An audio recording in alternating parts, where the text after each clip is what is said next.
Alors voilà, nous sommes de retour avec Gaëtan, toujours au même endroit, et cette fois-ci, on va parler non plus de novellas, mais de Gaëtan ailleurs, et surtout de théâtre, puisque Gaëtan, pour moi, c'est synonyme de théâtre.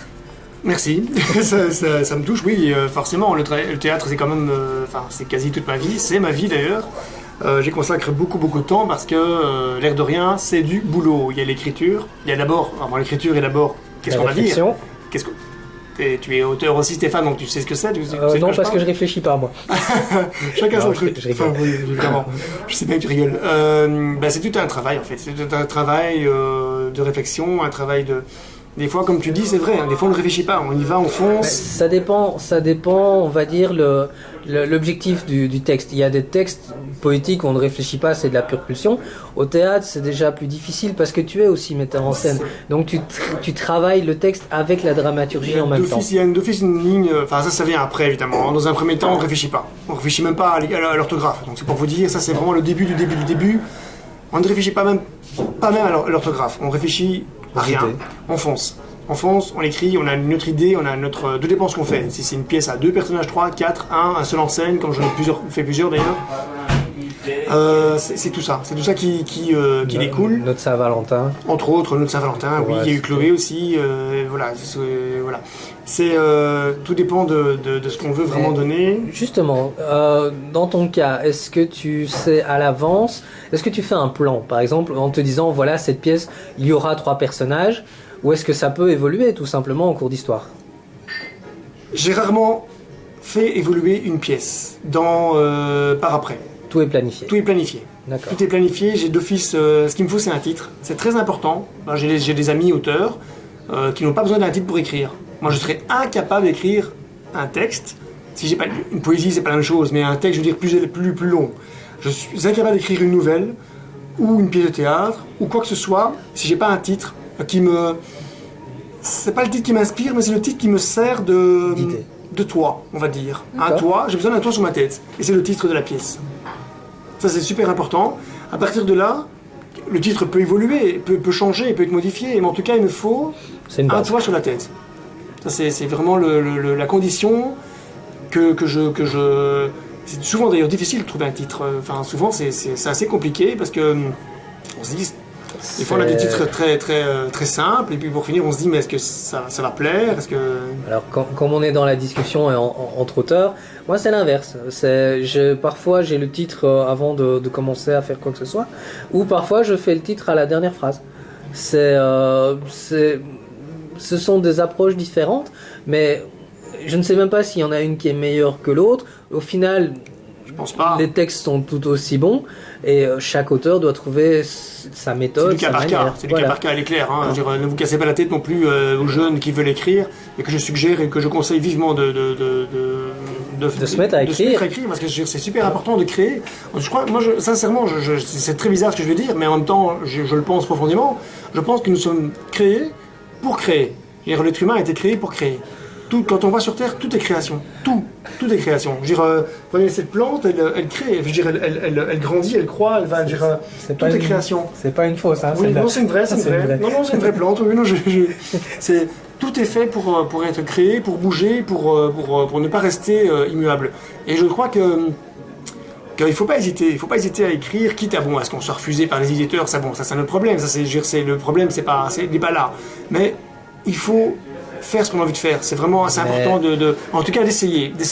Alors, Jacques Brel disait une phrase que j'aime beaucoup. Il disait, il vaut mieux faire et se planter que n'avoir jamais fait et le regretter toute sa vie. Ça pour moi c'est vraiment c'est important.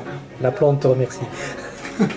Mais pour en venir à un sujet un peu plus intense, l'écriture est quelque chose qui se transmet, mais a priori au niveau théâtral, tu as un autre aspect, une autre facette, c'est que tu donnes des cours de théâtre.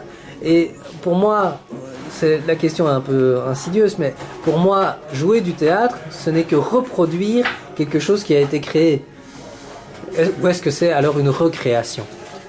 La question peut être répondue à plusieurs niveaux, à plusieurs couches, tout dépend de comment on aborde aussi le sujet. C'est tellement vaste comme question, c'est tellement aussi, c'est du cas par cas, j'ai envie de dire. Hein. Il y en a qui viennent par dilettante au cours. Là, je prends l'exemple de mes élèves. Des noms. Non. Enfin, c'est du cas par cas. Enfin, je veux dire, tout dépend de l'attente aussi. Moi, j'aime bien travailler avec des gens qui ne sont pas du tout des gens du métier. En tout cas, je parle pas dans le théâtre, je parle au cours de théâtre, hein, pas quand je monte, mais quand je fais mes mises en scène. Là, je travaille qu'avec des professionnels. Dans les cours de théâtre, j'aime bien travailler avec des gens qui ne connaissent pas le théâtre et qui n'ont pas notion de l'ampleur et de la charge de travail qu'il y a derrière le théâtre, qui est un univers en fait.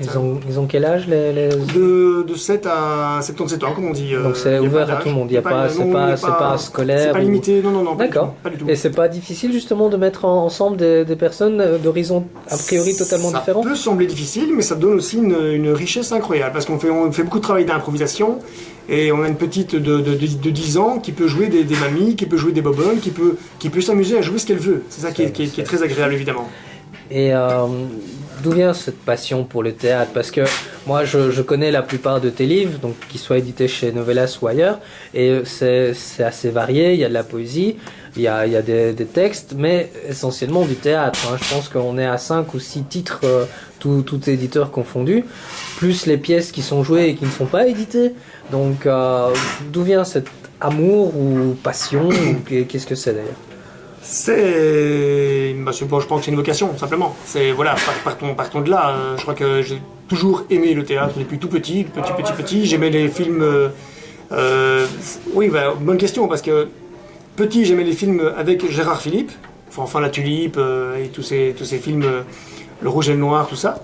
Et en fait, par la suite, en grandissant, j'ai appris que Gérard Philippe était lui-même un immense comédien de théâtre qui a co-créé avec Jean Vilar le Festival d'Avignon. Donc c'est... Voilà, il y a eu une espèce d'amour. Tu es tombé dans la marmite en étant petit. Mais mes parents m'ont toujours laissé regarder des films de Cap et l'épée, avec Jean Marais aussi. Le bossu de la Gardère, un grand classique. Entre autres, évidemment. Oui, aussi. Et je pense que ça a donné, entre autres, ça a donné tout ça, ça a donné une stimulation en moi. Quand j'étais petit, je voulais faire du théâtre en tant qu'acteur, et en grandissant, l'écriture a pris le dessus. Voilà, c'est pas plus compliqué que ça. Alors, je ne sais pas si toi, tu as fait attention à cette époque-là, on a plus ou moins le même âge, donc à mon avis, tu as connu. Il y avait dans les années 80 ou 90, sur France 2 ou Antenne 2 encore à l'époque, une série sur Molière, qui était en 4 ou 5 épisodes. Et moi, je dois t'avouer que c'est à ce moment-là que j'ai découvert le théâtre, le théâtre du soleil, la notion de saltimbanque et de vivre pour son art. Voilà, est-ce que toi, tu as un moment clé comme ça où on peut se dire, voilà, même si le théâtre ne sera pas mon gagne-pain, le théâtre sera vraiment toute ma vie? C'est pas la même question que tout à l'heure, parce que ici, il y a peut-être un déclic vraiment. Le déclic s'est vraiment fait, je dirais... Écoute, j'avais 8 ans, j'étais donc en première ou deuxième primaire, je ne sais plus, deuxième à mon avis à 8 ans, et on a vu les Faubourgs de Scapin. Ah oui. Eh bien, je m'entends te dire que ces Faubourgs de Scapin, encore maintenant, j'ai presque 40 ans là, je m'en souviens encore. Donc pour te dire à quel point ça m'a super marqué, c'était un peu adapté évidemment parce que c'était de jouer devant des gosses de 7-8 ans. C'était voilà, la scène se passe à Naples, enfin voilà, ils avaient rajouté des petites phrases en plus pour que les enfants comprennent où on se situe, où la pièce se situait. Et ça m'a vraiment marqué. Donc il y a presque, il y a plus de 30 ans, il y a 38, 30 ans quoi. Les années passent. Hein. Les années passent. Il y a 32 ans de cette pièce. Et je m'en souviens encore, enfin évidemment j'ai revu Scapin par la suite évidemment, la version de la Comédie Française, la version au Carevel d'ici à Bruxelles. Bon bref, mais je veux dire ça m'a vraiment marqué et je pense que ça y a rien à faire, ça m'a donné envie de connaître davantage cet univers, ça c'est clair. Oui. Est-ce que tu aimes les pièces filmées? Moi j'ai découvert ça aussi bizarrement, à la oui télévision. Oui et non, ça dépend quelle pièce. Bizarrement, je ne supporte pas, c'est marrant, je ne supporte pas par exemple les pièces en plein air. J'aime bien les pièces dans un vrai théâtre. Parce qu'il n'y a rien à faire en plein air, tu es toujours dérangé soit par un avion, un pigeon. On connaît. Un pigeon voyageur, hein, pas un pigeon. Tu es toujours dérangé par quelque chose de. Tu as toujours un espèce de. Des phénomènes extérieurs, enfin la température. Oui, tu as toujours comme ça une espèce de boom, de manière inopinée qui vient comme ça te déranger. Non, je suis plutôt un... Le théâtre, ça se vit en fait, ça se voit en vrai. Plutôt du classique en fait. Voilà, surtout du classique. Surtout du classique, oui. Où ça se traditionnel, pas classique. Où ça se lit. Parce que moi j'aime bien lire le théâtre, j'aime énormément ça. C'est d'ailleurs quelque chose qui m'a beaucoup plu. D'ailleurs, une anecdote très drôle, j'avais lu, étant vers 17 ans, j'avais lu énormément de pièces classiques, Victor Hugo, parce que Victor Hugo a un théâtre très important. Victor Hugo, Musset, enfin tous les romantiques, donc, du 19e, plus ou moins début 19e. Et en fait, je m'étais aperçu par la suite que j'ai préféré la lecture à ce que j'ai vu en vrai. Par exemple, j'ai eu ça avec Victor Hugo pour plusieurs de ses pièces historiques, donc c'est son théâtre de jeunesse. Il a écrit quasi tout son théâtre de jeunesse avant 30 ans, donc il n'a pas demandé le talent qu'avait déjà Victor Hugo. Et je crois que c'était Angelo Tirone-Padoue, je ne sais plus quelle pièce, Hernani je pense, que j'avais vu deux pièces historiques de Victor Hugo, donc en mise en scène. Et j'ai préféré la lecture à la mise en scène que j'avais vue en vrai. Donc voilà, ça c'est pour dire que, encore une fois, c'est du cas par cas. On peut très bien aimer tantôt la lecture et ne pas, voilà, ou inversement, préférer ce qu'on voit sur scène et ne pas aimer la lecture. Enfin bon, ça c'est juste avec des pièces plus contemporaines, par exemple En entendant Godot. J'ai préféré la voir en vrai jouée par les comédiens que de devoir lire la pièce de Beckett. Quoi. Voilà. D'accord. On va clore le chapitre non pas de théâtre, pas théâtre, on revient après alors. Passer du théâtre avec un dessin animé. Je ne sais pas si tu connais. Ça s'appelle Molierissimo. Et je le conseille à tous ceux qui ont envie de découvrir le théâtre.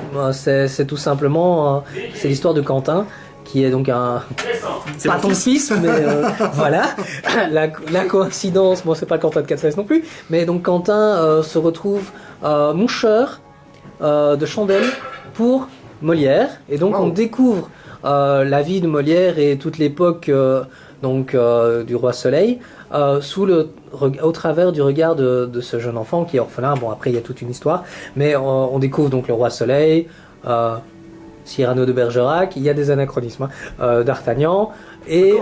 pas qu'un peu là, voilà, oui. mais voilà, bon bref. Comme Corneille ou Racine, enfin, j'ai pas, ils ont non, ils sont même pas dedans, ils étaient à la cour. Hein. Non, mais par contre, voilà, on découvre aussi la musique.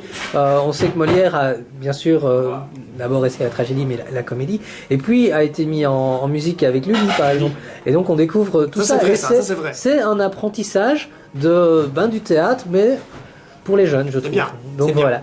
Donc on ne termine pas le théâtre, mais on va passer à l'actualité, en essayant de ne pas avoir trop d'interférences. Et donc l'actualité dans les prochaines semaines, prochains mois. Elle est bien là, oui, elle est bien là.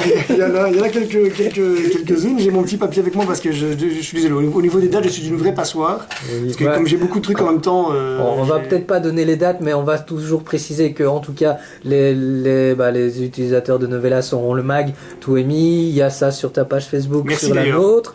Oui, sur Fausse Image, et ma page Facebook. Voilà. Et toute l'actualité de mes pièces et de mes mises en scène et du reste de mes publications chez Stéphane, entre autres. Voilà. Donc, il ne faut pas s'inquiéter pour les dates parce que on ne sait pas quand la vidéo va sortir. Donc, voilà. Mais en novembre, on sait déjà que... Oui. Je fais mise en scène au Fulmar. Je fais mise en scène avec la directrice du Fulmar, Gwen Ferrand, et une actrice que tu connais très bien, Stéphane, Léonore Bayeul, qui est deux superbes comédiennes que je vous invite à venir voir. Pardon ? Le titre, c'est Comme un éléphant dans un magasin de porcelaine. C'est de Vincent Elbois. C'est un très bon un auteur qui se joue pour l'instant pas mal à Paris et qui est très sympathique. Ok.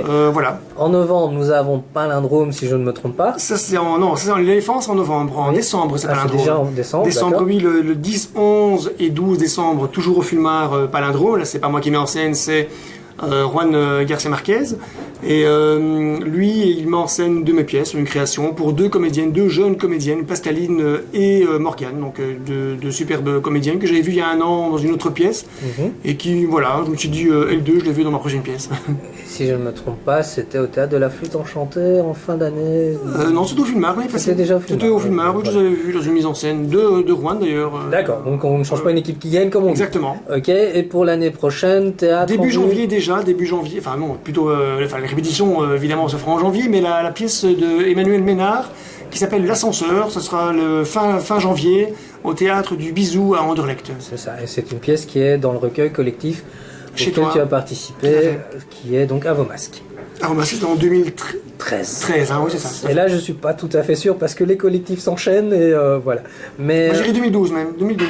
Parce que 2013, bah, c'est... 2010, c'était l'érotique, 2011, donc c'est juste 2012. 2012, oui, tout à fait. Voilà. Donc voilà, Emmanuel Ménard que je retrouve à la mise en scène. Enfin moi, je mets en scène sa pièce, Voilà. l'ascenseur, avec aussi une chouette équipe de chouettes comédiens. Ce sera au bisou fin janvier, mais bon, tout ça évidemment, comme l'a dit Ce Stéphane, sera à mettre en avant en temps voulu.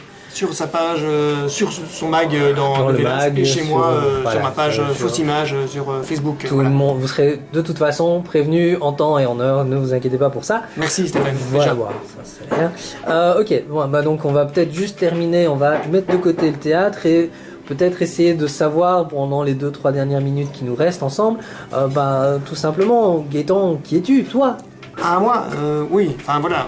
Déjà, auteur, je suis très curieux de tout. En tant qu'humain, En tant qu'humain, quelqu'un de... tu es belge, tu es Je suis d'origine. belge, on va dire belge, on va s'arrêter là. Belge, un brésil que comme on dit, il n'y a que ça d'ailleurs à Bruxelles. Hein, voilà. Ouais. Oui, Et- belge. Une question qui va te fâcher. Tu es content de la qualification des Belges et des Diables Rouges? Au tennis de table. Au football.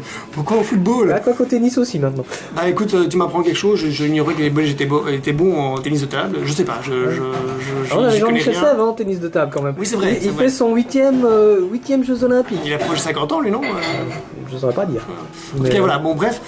Le sport, sans c'est dire pas que, ton voilà, domaine. je pense qu'on a compris, le sport, c'est pas mon truc. Chacun son domaine. Chacun son domaine, et je ne critique pas ceux qui aiment le sport. Ceux qui crient avec une bouteille à la main, je ne critique pas non plus. Non. Un dernier mot pour clore la conversation, en dehors des remerciements d'usage. Oui, voilà, tout simplement que j'espère encore donner du plaisir aux gens à travers mes écrits, à travers mes pièces, à travers les gens que je rencontre. Parce que c'est ça qui est gai dans ce métier, c'est que je rencontre des gens sympathiques comme l'énergumène qui tient la caméra, ou Sans des bouger, gens... d'ailleurs. Sans bouger d'ailleurs, ouais. Je sais pas comment il fait, il respire pas. En fait, il respire pas pendant qu'il tient la caméra, il ne respire pas. Il dit Stéphane, ne respire pas s'il te plaît, ne ris pas non plus, sinon ça tremblote.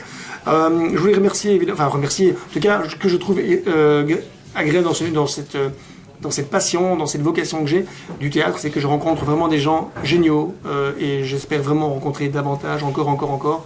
Et surtout, voilà. Tu n'as pas peur justement après un... Enfin, moi j'ai découvert le monde du théâtre lorsqu'on a fait le Havre au Masque et c'est un petit monde, tout le monde se connaît. T'as pas l'impression que c'est un domaine où on peut faire le tour finalement? Je pense pas. Non, je pense pas, parce qu'il y a toujours des nouveautés, il y a toujours de quoi se renouveler, et non, j'ai pas du tout cette Tu n'as appréhension-là. pas cette peur. Donc Pas du tout. C'est bien. Pas du tout, au contraire. Ok. Eh ben, on va pouvoir terminer là. Merci beaucoup pour cette interview. Merci à vous aussi d'avoir eu la patience d'écouter cette vidéo jusqu'au bout. Merci Stéphane. Ça, on ne le sait pas encore. Et elle sera disponible bientôt donc sur le site YouTube de Novelas. De Novelas. Bonne soirée. Bonne soirée tout le monde, à bientôt. Au revoir.